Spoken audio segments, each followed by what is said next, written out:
যে নারীরা কথায় কথা অভিশাপ দেয় তার বিধান কি? নারীরা কি মাহরাম ছাড়া হজ বা ওমরা করতে যেতে পারে?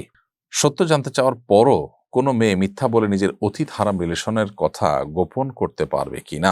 ছোট বাচ্চাকে গোসল করিয়ে ব্যবহৃত পানি টয়লেটের কমোডে ফেললে কি বাচ্চার কোনো ক্ষতি হবে? নারীরা কি মাহরাম ছাড়া হজ বা ওমরা করতে যেতে পারে? নারীরা হজ বা ওমরা তো সাধারণ অবস্থাতে করতে পারবেনই, কিন্তু তাদের সাথে তাদের মাহরাম পুরুষ থাকতে হবে।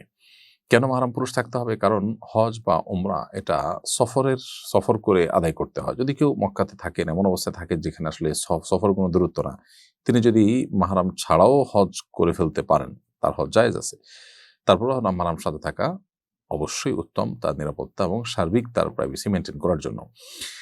আর সফর করে যেহেতু আমাদের বেশিরভাগ মানুষকে হজ করতে, উমরা করতে যেতে হয়, তো সফরের ক্ষেত্রে শরিয়ার কমন নির্দেশনা রয়েছে। নবী সাল্লাল্লাহু আলাইহি ওয়াসাল্লাম বলেছেন, লা তুসাফিরুল মারআতু ইল্লা মা'a জি মাহরামিন। কোন নারী মাহরাম ছাড়া সফর করতে পারবে না। এখানে সফর করতে যে নিষেধাজ্ঞা দেওয়া হয়েছে মাহরাম ছাড়া নারীকে, সেটা হলো এই কারণে যে নারী মাহরাম ছাড়া একাকী সফর করলে কোথাও হঠাৎ অসুস্থ হয়ে পড়লে তিনি কি করবেন? আমরা একবার সম্ভবত সুইডেনের একটি জায়গায় উম একটা ভালো বড় লেক আছে, যে লেকটা বেশ পুরাতন। আ বোধহয় রেইনফল বলা হয়। এই লেকের ওখানে দেখেছি এক বাংলাদেশী দম্পতি, তারা গিয়েছেন ঘুরতে। হঠাৎ করেই ভদ্রমহিলা অসুস্থ হয়ে পড়লেন এবং একেবারে নাক দিয়ে রক্ত পড়া শুরু হয়ে গেল এবং তিনি আ পড়ে গেলেন ফ্লোরে। প্রচন্ড ঠান্ডা সেখানে, ওই অবস্থায়। তো তার স্বামী সাথে ছিলেন। স্বামী তাকে তাড়াতাড়ি করে মাথা তার কোলে নিলেন এবং সেবা শুশ্রূষা করছেন, দেখভাল করছেন। এই যে কাজটা, যতক্ষণ পর্যন্ত অ্যাম্বুলেন্স না আসছে, চিকিৎসা কর্মীরা না আসছে, ততক্ষণ পর্যন্ত তাকে যে সেবাটা দেওয়া, এটা এই ভদ্র মহিলার সাথে তার যদি মাহরাম পুরুষটা না থাকতেন সেখানে, ওইটা এমন একটা জায়গা যে আমরা কয়েকজন পুরুষ লোক যারা সেখানে গেছি, একটু আমরা দেরিতে গেছিলাম, যার কারণে সন্ধ্যার পরে ছিল সময়টা এবং মানুষজন ছিল না। আমরা ছাড়া সেখানে আর কেউই ছিল না। এই ভদ্র মহিলা যদি একাকী থাকতেন কিংবা অন্য নারীর সাথে থাকতেন, তাহলে অনেক কাজই তার জন্য জটিল হতো। তো এইজন্য আসলে মাহরাম পুরুষ সাথে থাকার কথা বলে, এটা মানে নিরাপত্তার জন্য শুধুমাত্র। এজন্য হজ এবং ওমরা মাহরাম পুরুষ সাথে নিয়ে তাকে করতে হবে। যদি মাহরাম পুরুষ যাওয়ার মতো না থাকে, তার উপর হজ ওমরা করা আবশ্যকই হবে না। আর যদি মাহরাম পুরুষ ছাড়া কেউ হজ ওমরা করে ফেলেন, আদায় হয়ে যাবে, কিন্তু গুনাহগার হবেন। যে নারীরা কথায় কথা অভিশাপ দেয় তার বিধান কি? তাদের দোয়া কি কবুল হবে? নারী হোক আর পুরুষ হোক, কথায় কথা অভিশাপ দেওয়াটা এটা ভালো জিনিস নয়। নবী করিম সাল্লাল্লাহু আলাইহি সাল্লাম তার সম্পর্কে হাদিসে বর্ণিত হয়েছে যে নবী করিম সাল্লাল্লাহু আলাইহি সাল্লাম তিনি লাআন, তাআন, ফাহিশ এবং বাযী ছিলেন না। অর্থাৎ কথায় কথা অভিশাপকারী, মানুষকে দোষারোপকারী, তারপর অশ্লীল উক্তিকারী, অশ্লীল কাজ করা মানুষ, অথবা নিচু কথা বলা, নিচু চিন্তার, এরকম কোনো চরিত্রের থেকে আল্লাহ নবী সাল্লাল্লাহু আলাইহি ওয়াসাল্লাম পবিত্র ছিলেন। তার মানে তিনি কখনো এগুলো করতেন না। তো সেজন্য কোনো নারী হোক আর কোনো পুরুষ হোক, যিনি কথায় কথায় মানুষকে অভিশাপ দেন, তিনি অবশ্যই গুনাহগার, তিনি অবশ্যই পাপিষ্ঠ এবং এটা অভিশাপ দেওয়াটা একটা গুনাহ। মানুষের প্রতি আপনি কোনো কারণে অসন্তুষ্ট হয়ে আপনি যদি কিছু তাকে ভর্ৎসনা করতে চান, তাহলে এমন শব্দ বলবেন যেটাতে অভিশাপ নেই, বরং দোয়া আছে। যেমন একজন মানুষ খারাপ কাজ করছে, আল্লাহ তোমাকে হেদায়েত দান করুক, তুমি খারাপ কাজ থেকে ফিরে আসো। এটা উৎসাহ প্রকাশ করে মানুষ বলতে পারে। কিন্তু যদি আপনি তাকে বদদোয়া দেন, তাহলে সেক্ষেত্রে আপনি নিজেই গুনাহগার হবেন। অতএব এটা নারী পুরুষ সবার জন্য সমান। কিন্তু এর মানে এই না যে অভিশাপ দিলে তার দোয়া কবুল হবে না, এমন কোনো কথা কোরআন হাদিসে কোথাও নেই। তবে পাপিষ্ঠ হওয়ার কারণে আল্লাহর রহমত থেকে তিনি বঞ্চিত হবেন, সেটা তো বলাই ভালো। সত্য জানতে চাওয়ার পরও কোনো মেয়ে মিথ্যা বলে নিজের অতীত হারাম রিলেশনের কথা গোপন করতে পারবে কিনা?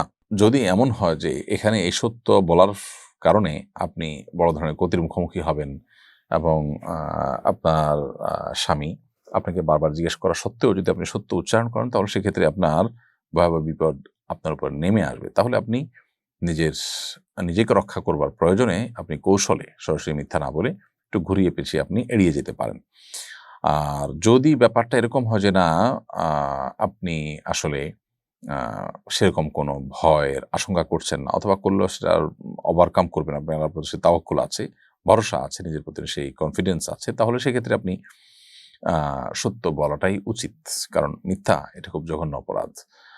এড়াতে পারলে ভালো, কিন্তু এড়াতে না পারলে আপনি ডাইরেক্ট মিথ্যা কথা বলাটা খুবই গুনাহের কথা। হ্যাঁ, যদিও বিপদে পড়ে মিথ্যা কথা বলা কেউ ওলামায়ে কেরাম জায়েজ বলেছেন, একান্ত নিরুপায় হলে এবং বড় ধরনের বিপদের আশঙ্কা হলে তখন।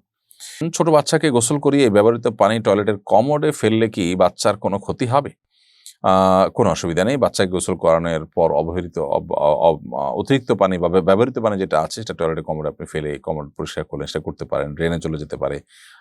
একদম কমোডে কোনো অর্থ ছাড়া, কোনো বিশেষ কোনো উপকারিতা ছাড়া জাস্ট শুধু ঢেলে দিলেন, সেটা না করে যদি আশপাশে কোনো গাছে ঢালা যায় বা কমোড পরিষ্কার করার কাজ বা টয়লেট পরিষ্কার করার কাজও করা যায়, তারপর সেটা উত্তম।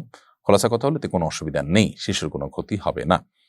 ঢাকার মতো একটি প্রতিকূল পরিবেশে কিভাবে ইসলামিক মনোভাব সম্পন্ন একটি কমিউনিটি গড়ে তোলা যেতে পারে? প্রিয় দর্শক, এজন্য আপনার পরিচিত সার্কেলের মধ্যে যারা দিনকে সিরিয়াসলি প্র্যাকটিস করতে চান তাদেরকে নিয়ে আপনি যদি কোথাও বাসা ভাড়া নেন, একটা বাসায় ওরকম মানুষদেরকে আপনি একত্র করেন, অনবোর্ড করেন, আশপাশে তাদেরকে রাখেন, তাদের সাথে থাকেন, তাহলে ইনশাআল্লাহ এটা আমাদেরকে সাহায্য করতে পারে একটা দিনই অনুকূল পরিবেশে সন্তানদের বড় করবার ক্ষেত্রে। আর যদি আল্লাহ তৌফিক কুরান নিজে ঘরবাড়ি করার, তাহলে সেক্ষেত্রে একটা বিল্ডিং কয়েকজন মিলে করলেন, সবাই দিনদার মানুষের মসজিদের আশপাশ দেখে করলেন, অথবা একটা সোসাইটি ডেভেলপ করলেন। যেমন আমরা আসুন্নাহ ফাউন্ডেশন মসজিদ কমপ্লেক্সের আশপাশে জায়গাগুলোতে আমরা আমাদের ফাউন্ডেশনের যারা শুভাকাঙ্ক্ষী আছেন তাদেরকে নিয়ে একটা সোসাইটি ডেভেলপ করছি। এই টাইপের কাজ যে কোনো জায়গাতে আপনি আপনার উদ্যোগে আপনার সামর্থ্য অনুযায়ী আপনি করতে পারেন। গ্রামে হতে পারে, শহর হতে পারে, ভাড়াটিয়া হয়ে হতে পারে, বাড়িওয়ালা হয়ে হতে পারে। এর পাশাপাশি একটা উদ্যোগ আমরা নিচ্ছি, সেটা হলো আসুন্নাহ ফাউন্ডেশনের একটা বড় শেড তৈরি হচ্ছে।